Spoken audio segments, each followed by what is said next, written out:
احتساب کو عمر فاروق کی نظر سے دیکھتے ہیں۔ حضرت عمر فاروق رضی اللہ تعالیٰ عنہ کوئی عام شخصیت نہیں ہے، یہ وہ ہیں کہ جنہیں خود حضور علیہ الصلوۃ والسلام نے فاروق کا لقب عطا فرمایا۔ فاروق کسے کہتے ہیں؟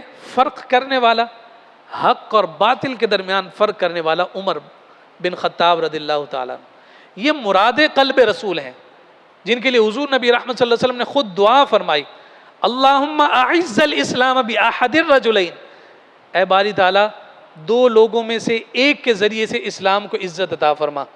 اور پھر فرمایا حضور علیہ السلام نے، اما ابن حشام و اما عمر ابن الخطاب، یا تو وہ ابن حشام یعنی ابو جہل ہو یا پھر وہ عمر بن خطاب ہو۔ حضور علیہ السلام نے ان دو ناموں کو سامنے رکھا اور اللہ رب العزت نے جناب عمر بن خطاب رضی اللہ تعالیٰ عنہ کا انتخاب فرمایا۔ تو انہیں مراد رسول تو کہا ہی جاتا ہے، لیکن یہ جان لینا چاہیے کہ مراد رسول سے پہلے یہ مراد خدا ہے۔ یہ جناب عمر بن خطاب رضی اللہ تعالیٰ عنہ 22.5 لاکھ مربع میل پر حکمرانی کرنے والے، ایک انگلی کے اشارے پر آپ کے دریا بھی بہہ رہے ہیں، ہوا بھی چل رہی ہے، انسان تو انسان، دیگر مخلوقات بھی آپ کی اطاعت اور فرما برداری کرتے ہوئے نظر آ رہی ہیں۔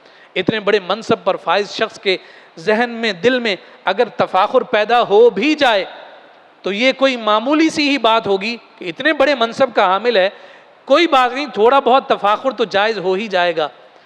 آپ کا دور خلافت اپنے عروج پر ہے اور آپ نے ندا دینے والے شخص سے کہا کہ سب لوگوں کو جمع کرو، اجتماع کرو، اور اعلان کیا گیا الصلاۃ الجامعہ کہ سارے لوگ جمع ہو جاؤ، امیر المؤمنین نے تم سے خطاب کرنا ہے۔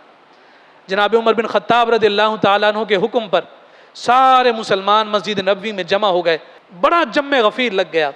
کوئی اپنا کاروبار اور دکان چھوڑ کر آیا تھا، کوئی اپنی کھیتی باڑی چھوڑ کر آیا تھا، کوئی اپنے دیگر امور اور مصروفیات کو ترک کر کے آیا تھا، کوئی گھر میں آرام کر رہا تھا، آرام کو چھوڑ کر امیر المومنین کی بات سننے کے لیے مسجد نبوی میں حاضر ہو گیا۔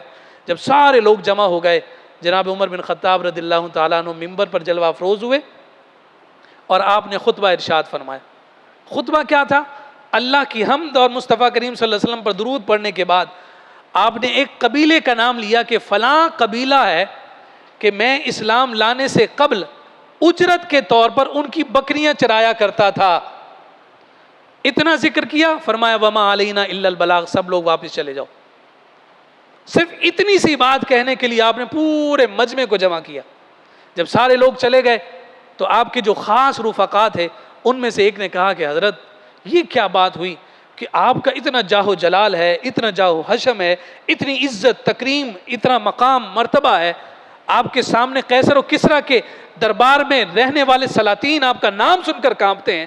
یہ تو وہی بات ہوئی کہ آپ اپنے ہاتھوں سے اپنی ذلت کروا رہے ہیں، کہ لوگوں کو بتا رہے ہیں کہ آپ پہلے کیا تھے۔ پہلے کو چھوڑیے، ابھی کی بات کریں کہ آپ کا اتنا بڑا مقام اور مرتبہ ہے۔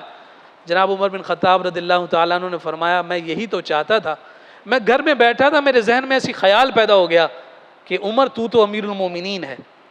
کہا بس اس تفاخر کو دور کرنے کے لیے میں نے دنیا والوں کے سامنے اس اعلان کو کرنا ضروری سمجھا کہ کہیں ایسا نہ ہو کہ وہ تفاخر مزید بڑھ جائے۔ میں نے اپنی ذلت لوگوں کے سامنے رکھی کہ عمر کو صرف امیر المومنین نہ سمجھنا، امیر المومنین وہ بھی ہے کہ جو اجرت پر لوگوں کی بکریاں چرایا کرتا تھا۔ یہ وہ احتساب ہے جو جناب عمر بن خطاب رضی اللہ تعالیٰ عنہ کی شخصیت ہم سے چاہتی ہے۔ یہ عمر بن خطاب رضی اللہ تعالیٰ عنہ جن کے حکم پر اگر آپ جو ہے دریائے نیل کے نام خط لکھ دیں تو دریائے نیل چلنے لگ جاتا، اپنا درہ اگر زمین پر مار دیں تو زمین جس پہ زلزلہ طاری تھا وہ بھی ساکت ہو جاتی ہے کہ کیا میں نے تجھ پر عدل نہیں کیا کہ تو کانپ رہی ہے۔ یہ عمر بن خطاب رضی اللہ تعالیٰ عنہ اپنے ہاتھوں سے ایک اونٹ کے پاؤں میں لگا ہوا زخم جو کانٹے کے ذریعے سے آ گیا، کانٹا نکال کر اس زخم کو ٹھیک کر رہے ہیں۔ کسی نے کہا کہ حضرت یہ کام آپ کو زیب نہیں دیتا؟ آپ نے نمناک آنکھوں کے ساتھ جواب دیا کہ مجھے کیوں نہیں زیب دیتا؟